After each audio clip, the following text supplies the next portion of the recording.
colocado, na presença do Senhor, os pães tinham que ser trocados diariamente. Diariamente os pães tinham que ser trocados. Ou seja, O que eles faziam depois desse pão? Provavelmente era... A gente não sabe, tá? A Bíblia... eu não me lembro se eram destruídos... eu não estou me lembrando agora, né? Mas eu acho que eram destruídos ou eram comidos pelos sacerdotes. Eu não sei, tá? Mas se eu não me engano é isso aí. Eram destruídos ou oferecidos como sacrifício diante de Deus. Então é uma boa pergunta, mas eu não me lembro desse detalhe. Mas, pastor, que gozava que cada um tinha sua área, né? De trabalhar na igreja. Exatamente, Então, cada um tinha o seu ofício. Ofício de feira. E se trabalhava dos 25 anos aos 50 anos. Os trabalhos dos sacerdotes. Olha que tremendo. Começava com 25, os levitas, né? Sacerdotes, existiam várias classes de levitas. Um fazia uma coisa, outro fazia outra, tal, né? Várias famílias, né? Levíticas. Então, é tremendo isso. Precisamos também ter disposição para estudar, com afinco. Ou seja, com esmero, com dedicação. Sem dedicação, sem instrução. Fala comigo. Sem dedicação, sem instrução.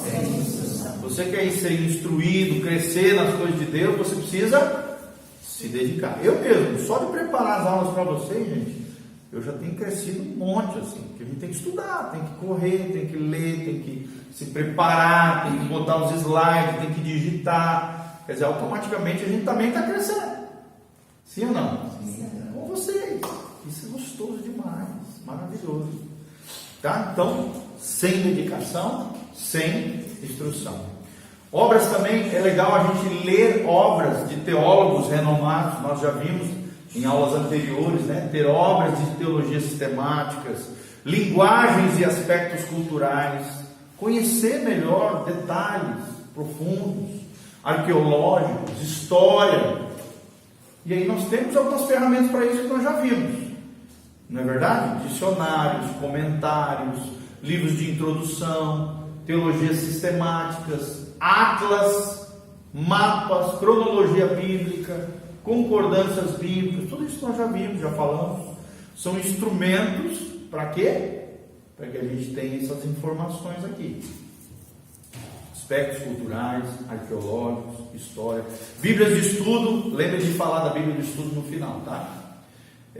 Que tenham informações precisas sobre isso. Por exemplo, só mostrar para vocês aqui. Eu tenho uma Bíblia aqui no tablet, que ela é uma das melhores Bíblias hoje do mundo. Ela tem um centro de estudos aqui,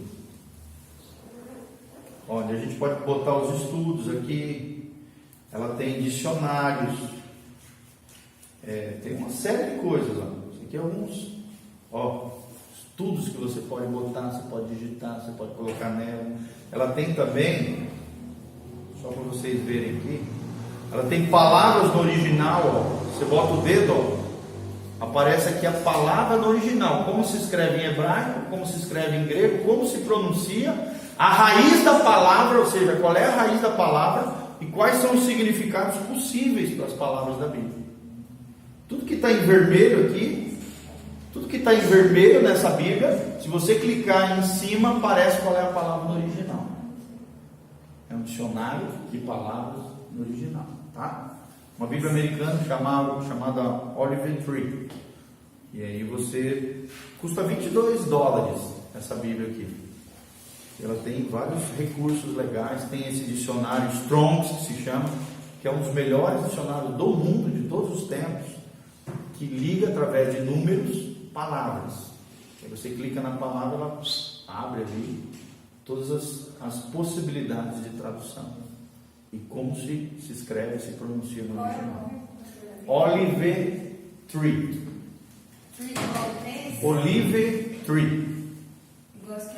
Olive, O-L-I-V-E. Aí espaço Tree, T-R-E-E. De 3, exatamente. Beleza? Olive Tree. Só que daí assim, para ter esse dicionário, a Bíblia é de graça. Dá para ter essa Bíblia de graça. Só que esse módulo do dicionário você precisa pagar a parte. É uma Bíblia que tem vários modos, vários livros, um monte de coisa. Aí você vai comprando os modos de acordo com o que você quer. O melhor de todos é isso aqui. Custa $22. Tá bom? E é em português. O que é raro, né? Tem coisas boas em português. Mas tem bastante coisa. Tem várias versões de Bíblia, nova versão internacional. Tem a RA, que é a que a gente lê, que é a revista atualizada, né? Então vamos lá.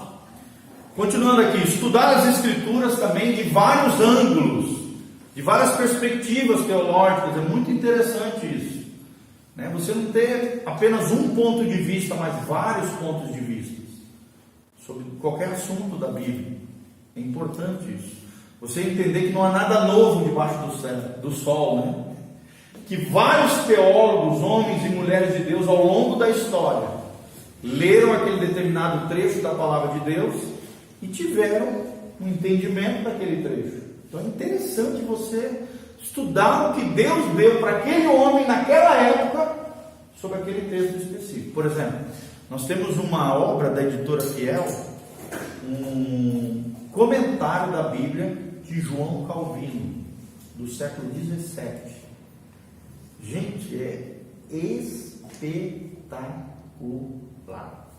Eu fiz um estudo sobre o Salmo 1, baseado no estudo de João Calvino. Eu nunca vi uma obra tão completa, assim, tantos detalhes de riqueza, que alguém tirou do Salmo 1 como esse cara, que foram os maiores teólogos da história da igreja, vocês sabem, né? E presbiterianos, vocês sabem primeiro que um dos grandes teólogos da história da igreja. Ele teve um entendimento do Salmo 1 que, gente, eu não vi em lugar nenhum. E já li vários comentadores, já preguei muitas coisas sobre o Salmo 1, só que quando eu fui mergulhar na obra dele sobre o Salmo 1, eu fiquei encantado de tanta riqueza. Ele observou assim cada detalhe das palavras, degrau de queda, de ruína do homem, coisa que eu jamais li ou vi em outros lugares.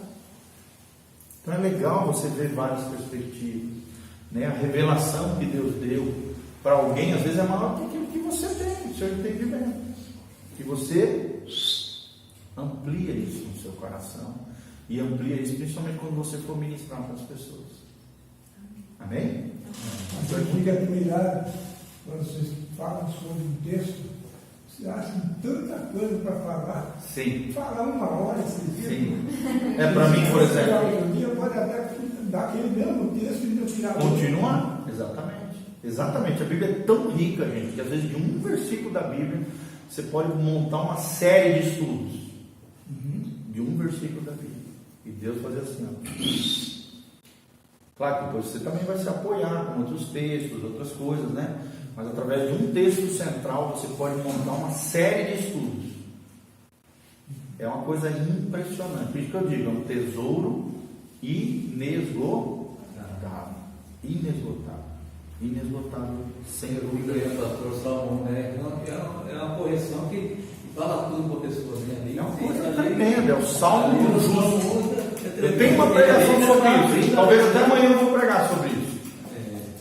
E eu fiz um resumo do que Deus deu para esse homem, para poder transformar numa pregação. Você tem que fazer toda uma adaptação, né?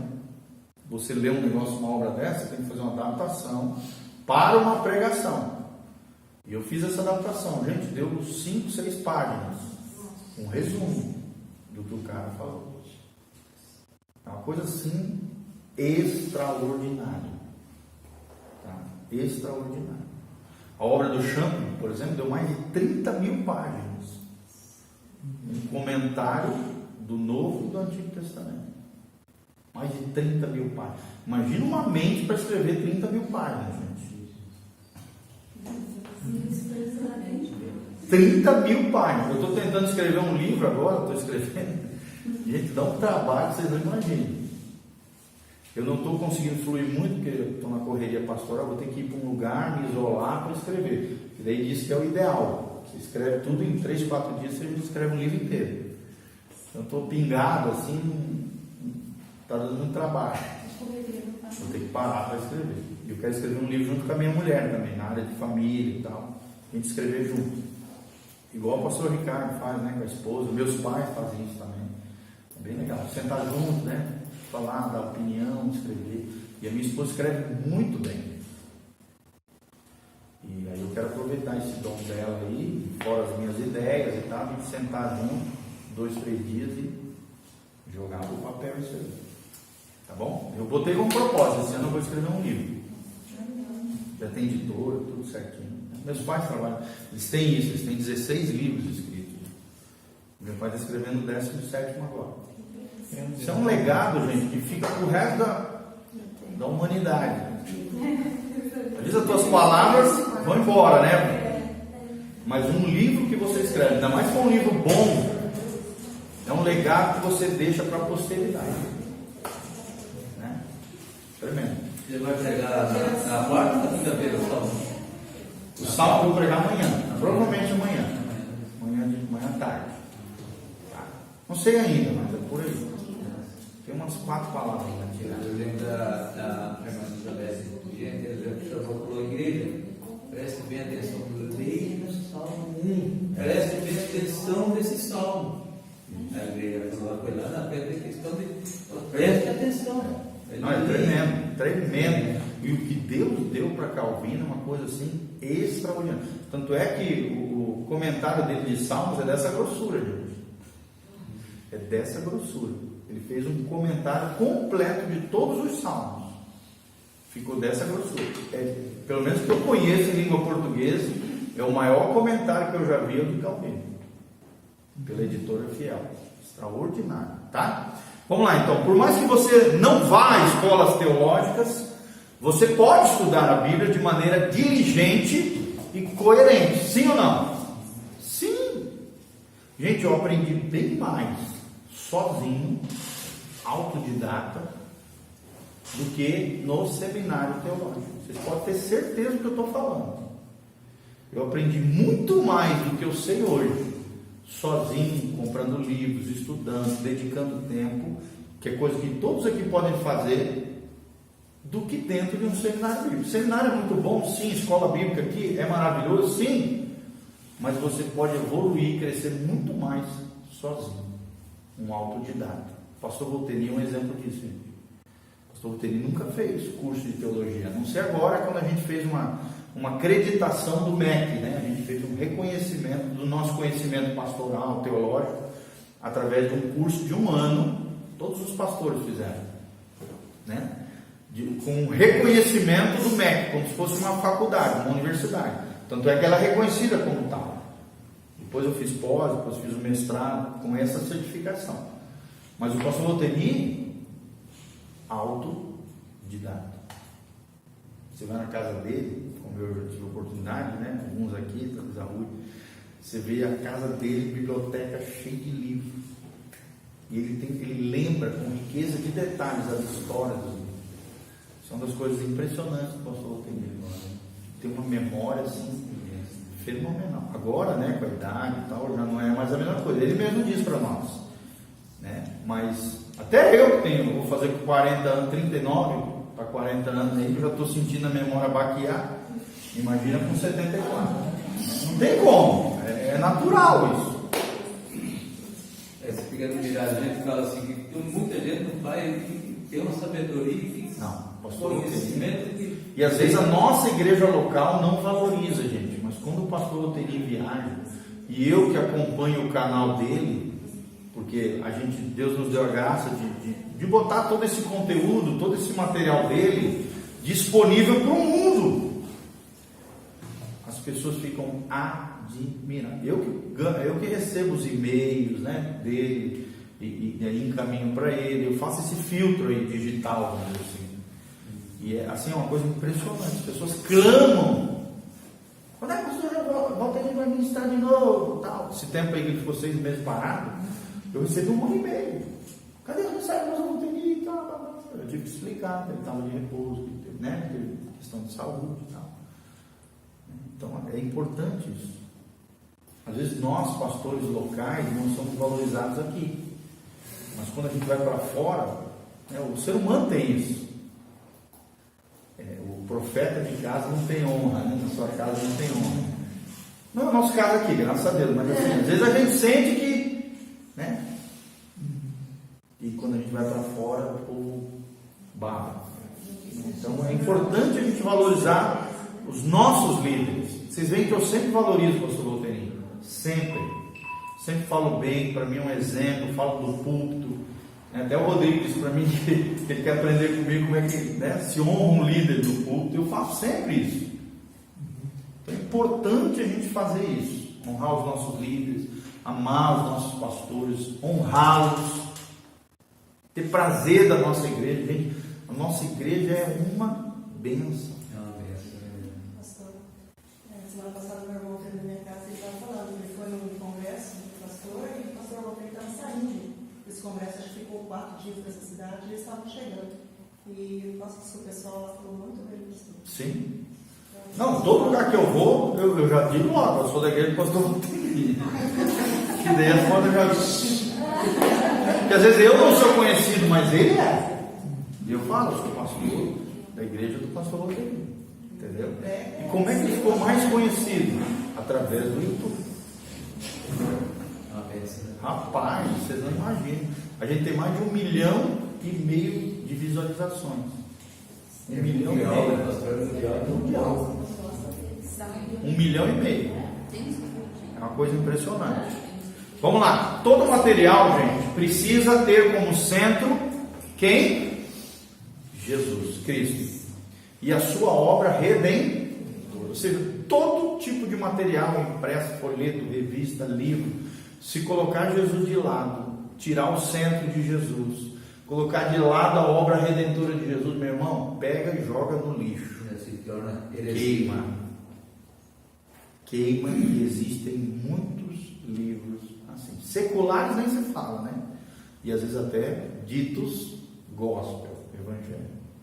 Então, Jesus tem que ser o centro. A obra de Jesus tem que estar ali implícita. É muito importante que todo material tenha Jesus como centro, ok? Então agora nós teremos 9 perguntas. Anote, isso é importante vocês anotar. 9 perguntas que devemos fazer ao final de cada capítulo da Bíblia. Ou seja, quando a gente vai ler um trecho bíblico, quais são as 9 perguntas que a gente tem que fazer para termos um melhor aproveitamento da leitura bíblica?